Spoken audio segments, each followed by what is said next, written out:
It's a reasonably high or tall pit wall here, Neil, as you know, and I think you're absolutely right about James. I couldn't tell where there was contact with another car, but there was grass and all sorts flying over the pit wall, so that would suggest that the right rear has stepped off at some stage, and someone else has gone in front of us here. One of the Valvoline cars, Canto's gone.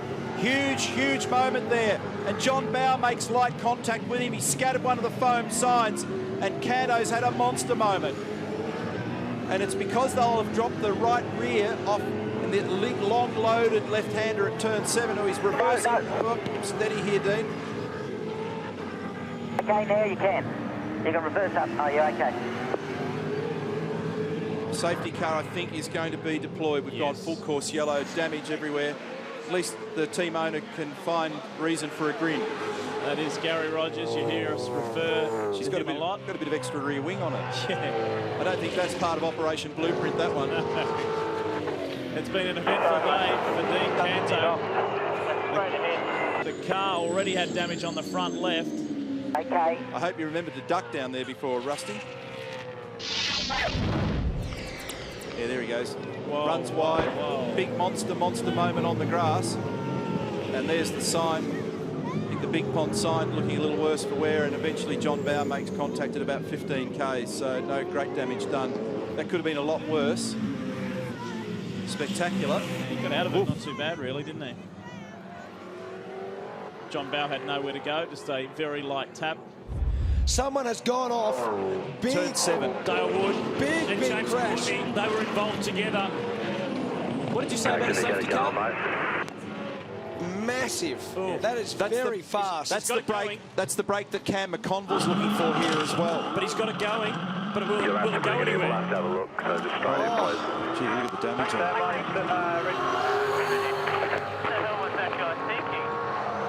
He obviously got bumped. Definitely a parker, please. Got pushed out. Oh, go off now, because he can't steer it. He cannot steer the car. And for Tim Slade and Cam McConville, Tander off the road, they need to make their second Oh, they're stop. off everywhere. Yeah, that was Dale Wood. They were involved. He was limping past the start-finish line, and that's the guy that James was talking about. What was he thinking? What happened, mate? We didn't see it. I was just on the inside of it, and he just turned into my rear quarter. That's Rick Kelly. That's Rick Kelly off the road at 2. That's all bad for him because he was in position. Well, he was effectively in position 3. And there's a penalty for car 17 for pit lane infringement, because I don't reckon Dick can recover that tyre. Here it is again. Oh. Courtney and Dale Wood. That's the moment that triggered Courtney out into the weeds that put all this debris on the track. That's massive wall contact. That'll be huge damage on that chassis. Second time this year. And then it can't steer. It goes straight ahead at turn 2. So there's been a lot happen in a little space of time here. Wood's got damage. Courtney's got damaged. He's now parked. And you've got a penalty for car 17 as well for retrieving that tyre. Yeah, just on that, Neil, I just spoke to Dick Johnson. He's got a very good reason for doing that. He said he was just walking back into the garage. He looked down and there was a wheel in front of him. And the safety car is going to be deployed. And this is what Slade and McConville, P1 and 2 needed. Safety car. G'day. Have you downloaded the Supercars app yet? Stay up to date with Supercars news and follow the race with live timing. Plus, get exclusive access to ride along with us with the shotgun feature. Download the app today. But this contributes to part 1 effectively of the... Whoa! It's a spooky moment for Simona. Right rear on the grass. How did she end up pointing in the right direction out of this one? Check it out from our RF camera in the pit lane. So she's put the right rear on the grass and looped it, and then managed to have it all pointing in the right direction when she gathered it back up. Look at the steering. Full opposite lock. And then eventually it has bitten. That is an unbelievable moment. And then it steered around its own front wheels, going backwards, didn't have anybody else in that path. And then she's, whoa, hang on, we're pointing the right direction. There's turn 1. I reckon it was Garth Tander who had his head out across the wall watching that. That would have been a good view from Garth. From 5th to make it a win. Can he make it back-to-back now for our second race in Tasmania as the lights change? And a ripping start. Great jump by Brock Feeney. And he might lead into turn 2. Not might, he will. Feeney Van Gisbergen, great start. Reynolds has jumped up into third position. Winterbottom's tucked in behind him. And Feeney's already opened up some car lengths on the run down to the hairpin. This might be the day that he generates his very first supercar podium. What a great start by Brock Feeney. First time that he's led one of these races. 3 abreast as they're bumping each other into turn 4. That was Scott Pye, and I think it's Nick Percat now on board. That's Chaz Mostert with Kostecki, I think. And look at the gaggle of cars, Neil. Wow. Pye on the inside, car number 20 in the Seiko entry. And it's a block of supercars on the run into the left-hander at turn 6 on a cold tyre. Pye prevails from Waters in that group. And then Nick Percat's on the outside. It can be very dirty around there. Oh, who's in the fence? One of the truck assist cars has gone heavily into the wall down there on the exit of turn 7. This will be safety car. And Heimgartner's involved in it as well. This will trigger the safety car. We've had a low probability of the safety car in recent times, and this will bunch up the field.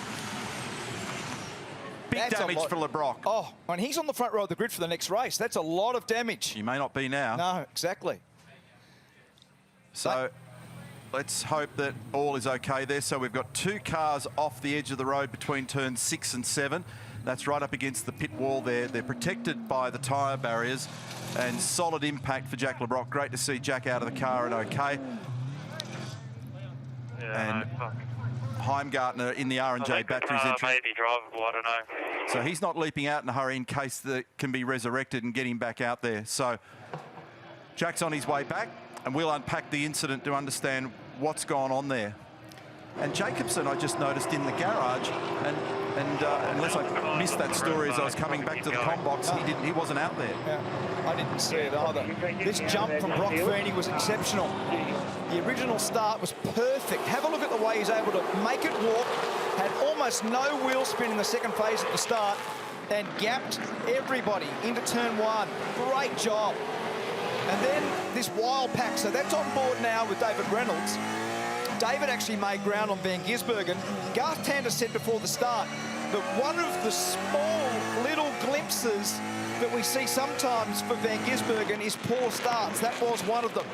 Now, this is the gaggle of cars that we were commenting on. Now, who contacts who? Now, Jack LeBrock and Heimgartner have made wheel-to-wheel contact, and then bang, off the road they go. Yeah, so it's an interlock. I think it is, isn't it? Yeah, I think they've just ended up just jammed on each other's wheels. And so LeBrock just carting Heimgartner out there. He's actually gone in pretty heavily there. Thankfully, those tyres have done the job. And one of our marshals, I think, is also just trying to escape the scene, has tripped over the fence down there. So this is the view from the WAU car. So, yeah, so steering damage, I'd say, almost instantaneously for LeBrock. Then he's not able to steer the car. And the reaction inside the Brad Jones Racing garage, great frustration for them.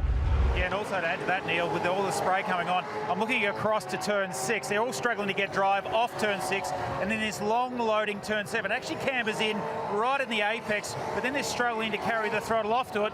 Oh, and as you can see, Aaron Love there just having a nice big spin, as I'm just commenting about, trying to keep that momentum as cars are now coming away. Oh.